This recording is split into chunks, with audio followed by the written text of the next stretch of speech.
Welcome back. I'm here today with Jason Greenwood.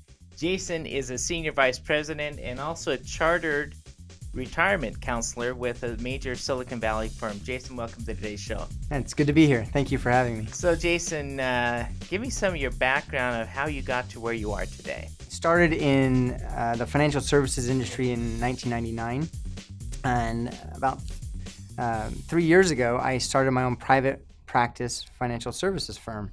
And prior to that, I was at Merrill Lynch for over 7 years as an international financial advisor. And in 2008, I became a chartered retirement planning counselor. So, chartered retirement planning counselor, what exactly do you do in that role? Basically, helping people understand how their investments and their strategy for planning for retirement is going to enable them to live the lifestyle that they've grown accustomed to. So, how many years in advance should a person come seek your counsel prior to retirement? If someone is able to save more, save money or spend less than they make, then they should start planning for whatever goal it is, short term or long. And when you're looking at retirement, what are some of the things that you'll help coach people along the line of doing? Really understanding where their sources of income come from and how much they're going to spend in the various areas of their life that they like spending money. So we really need to have an understanding of how their investments are going to help them live that lifestyle that they've grown accustomed to their whole life. Do you see people making great mistakes that need to be adjusted once they come talk to you? Yeah, there's a lot of mistakes that people make. Some include emotion. I mean, their investment decisions are driven by their emotion or taxes. They also don't understand how much risk they're taking. And, one of the reasons I got into this business, right, is because I was working as a trader at Fidelity Investments. A gentleman had one stock in his taxable account. He had the same stock in his rollover IRA account. He was all concentrated. The stock in 2000 dumped about 60% in a span of 3 days. He had a margin call. He was fully leveraged. My task was to call him to let him know he needed to deposit money into his account or we were going to be forced to liquidate. And so he didn't have enough money to meet the margin call. Because of that situation, he ended up having to work for another 10 years where he had actually saved up all this money and he was ready to be self-sufficient.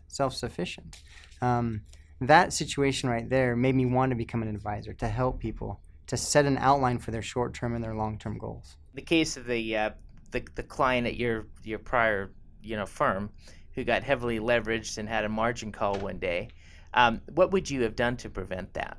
For people who have big concentrated stock positions, it doesn't hurt them to diversify a certain percentage every year. If they're really emotional and tied to a stock, that's great, but there's a lot of risk there.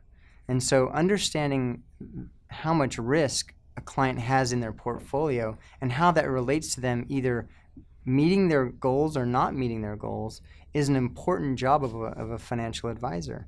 And so that's what I take seriously when people come and meet with me, is to look at how are you invested in relation to what your goals are. You find that there's a lot of emotion with individuals that are tied to single stock, trying to get them to divest that? Huge emotion. I have a lot of clients that work at tech companies here in the San Francisco Bay Area.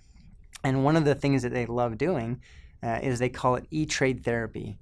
There's a firm that's a firm that handles most of the stock option plans in the Valley here. And so what clients will do is they'll log into their account and they'll look and see how much their company stock is worth, and it'll make them feel good. The problem with that is it's all in that company.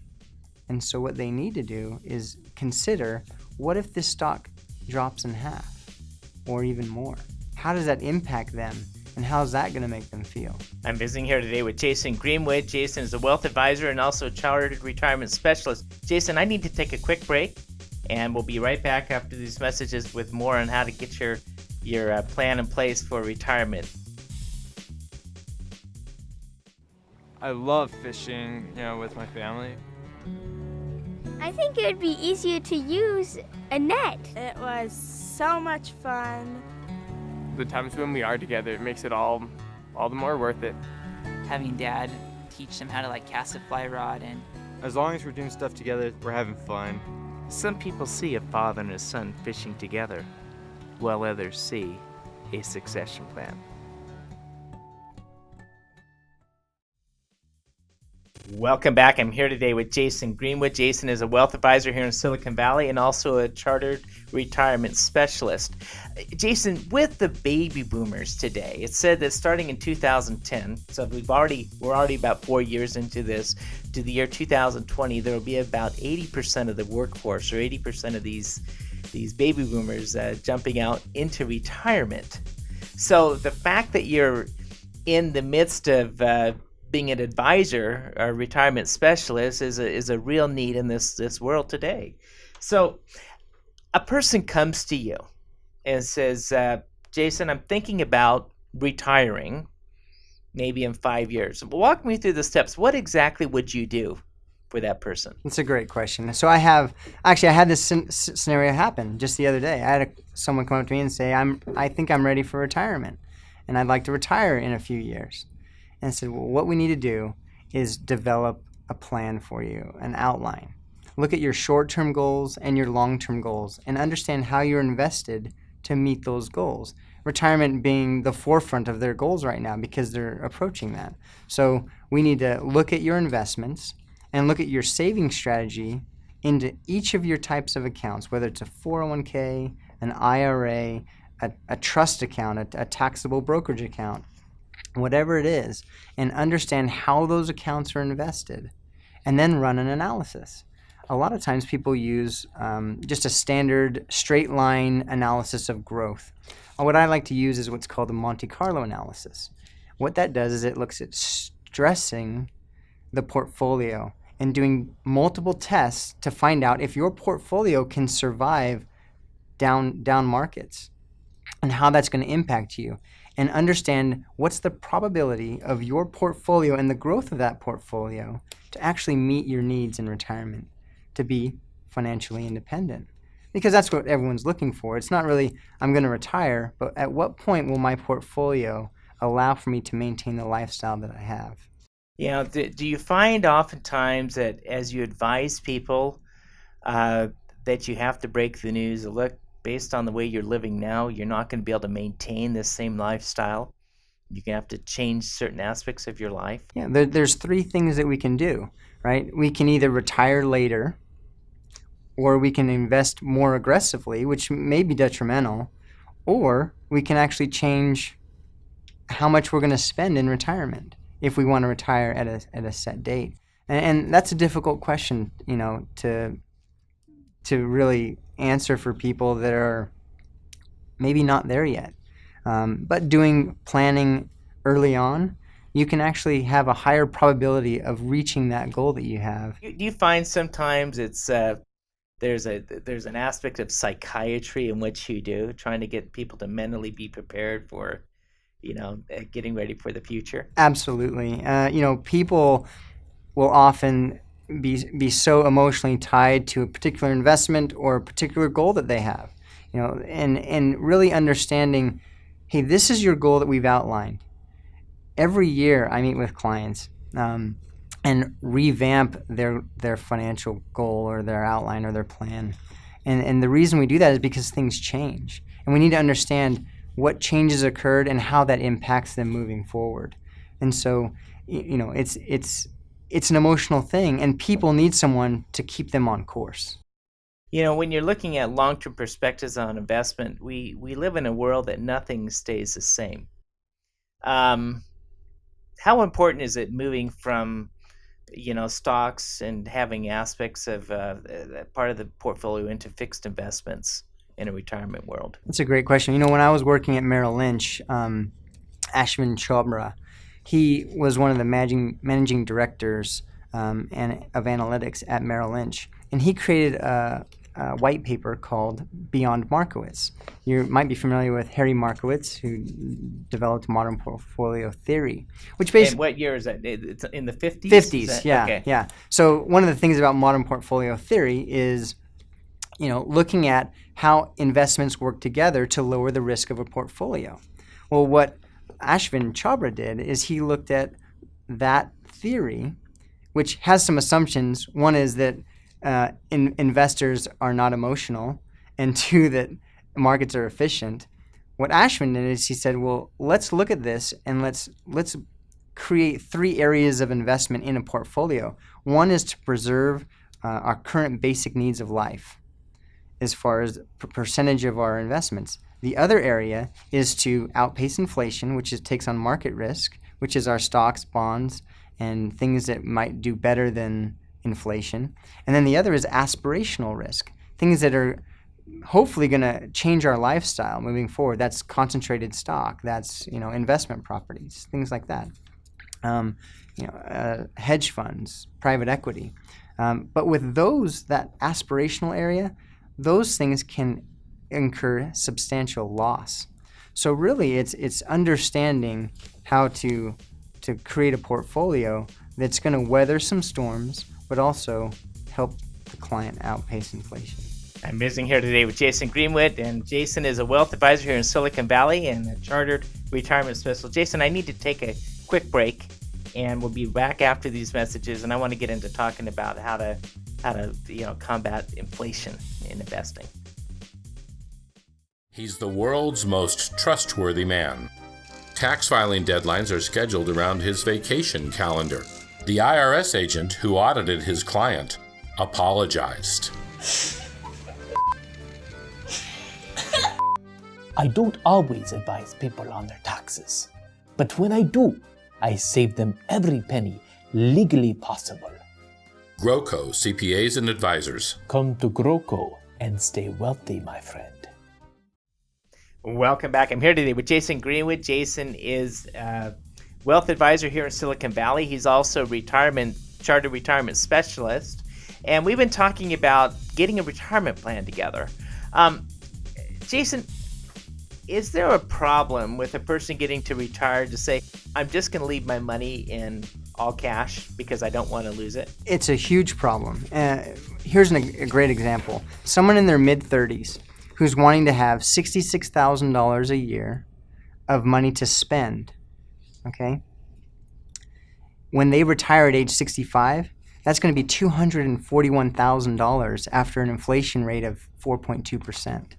So that $66,000 is not the number that they need to be looking for. In order to combat that, they need to have exposure to things that run or outpace inflation, which is equities, commodities, things like that. How does inflation affect us for the layperson? What exactly would inflation do to the dollar? Perfect example. My son loves skateboarding.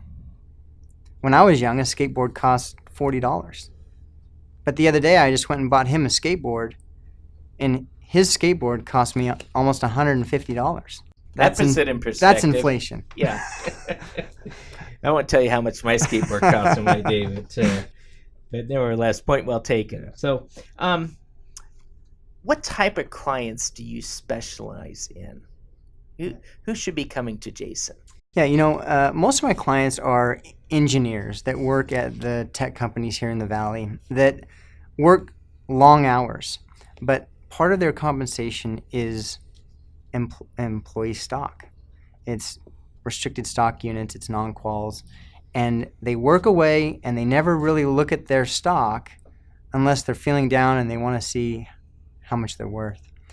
Those people don't have time to create a financial plan or an outline or anything like that. And so they don't understand how their stock impacts their short-term and long-term goals. And that's something that I specialize in. I do sensitivity analysis on concentrated stock positions.